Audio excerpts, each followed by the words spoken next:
actually haven't heard anything about professionalisation. I don't really know why. I don't know whether that's just because I have only got my Cert 4. Here, I'm not really, I suppose, involved in other organisations. I have had conversations to deal with that through the Banyule City Council, through the Youth Affairs Council, and through other discussions with other youth workers and colleagues. I haven't really been exposed to the debate about professionalism. What I've heard about the debate about professionalism and, in a sense, versus volunteerism is that the professional model needs to be expressed and wants to present itself, and the volunteer model seems to, I get the gist that that might be left behind, and people, I feel, are uncomfortable with that and unsure of that. But as we went to the Ethnographic conference, we felt reassured that it is a voluntary step, and at this stage, we're working on common practices that the professional people can follow and the volunteer people can follow. So it's something that we take up ourselves, so we can decide that ourselves.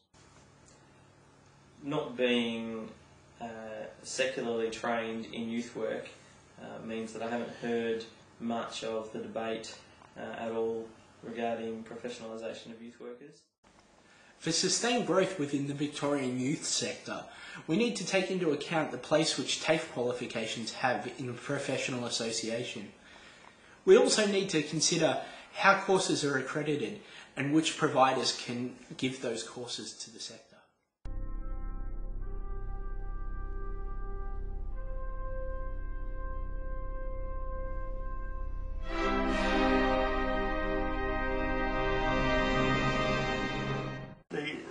The idea of the academic way, professional way, would be a consistent improvement, a consistent growth, and a consistent expectation of learning more and being up to date with current policies and changing with the current statutory regulations. And example would be like the current working with children checks, and I think that we need to be aware of them, and I think the professional model brings us on board with that type of thing a lot quicker.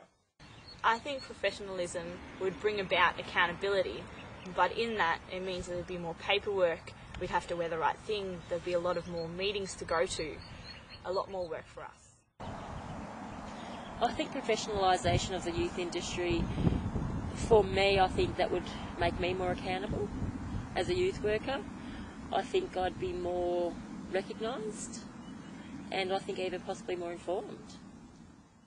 Professionalism offers a common base to work from, a set of guidelines and codes and in a sense regulations, the same as from when I was plumbing. We had a set of regulations to adhere to, and they are there to set about making us better plumbers. And same in the youth industry, I believe that the guidelines and the regulations will be there to make us and others better youth workers. I think professionalisation in terms of standards that all youth work across the board would need to meet would be a great thing in terms of my practice. For example, we've just set up a mentoring program in the organisation I'm in to have some agreed standards and benchmarks for something like that would be very beneficial. In terms of individuals and in terms of the actual practitioners, I think that would make it quite difficult in terms of what we do if For example, myself, if I wasn't to be recognised as a professional youth worker, that would make things quite difficult in our setting.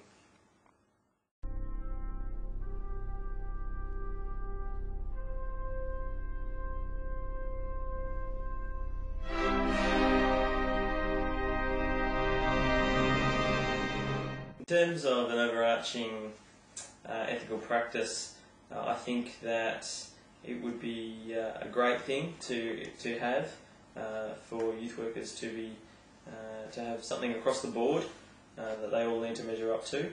The question is if those such as myself who potentially wouldn't be recognised as professional youth workers, then are we bound to that same ethical practice? And another question would be, what is the basis of the ethical practice, and who decides what is ethical and what isn't?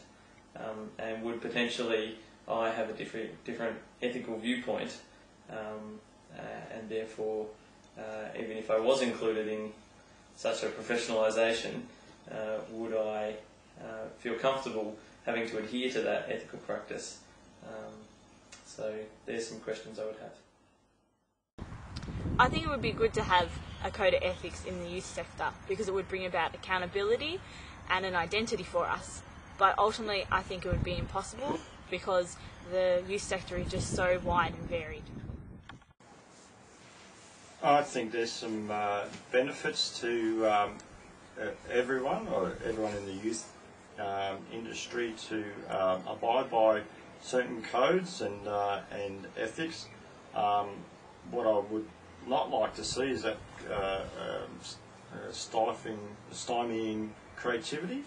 If one group would like to express the way that they do their youth work in one way, that the code wouldn't interfere with that.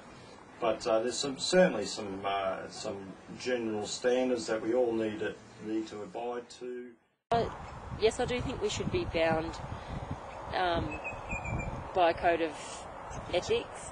I think it's important for everybody in the same industry to be, I suppose, following the same rules and guidelines. I think it helps to keep everyone above board. Everyone's doing the same thing. There's no, I suppose, slips in procedures and policies. I think everyone knows what they're supposed to do and do it.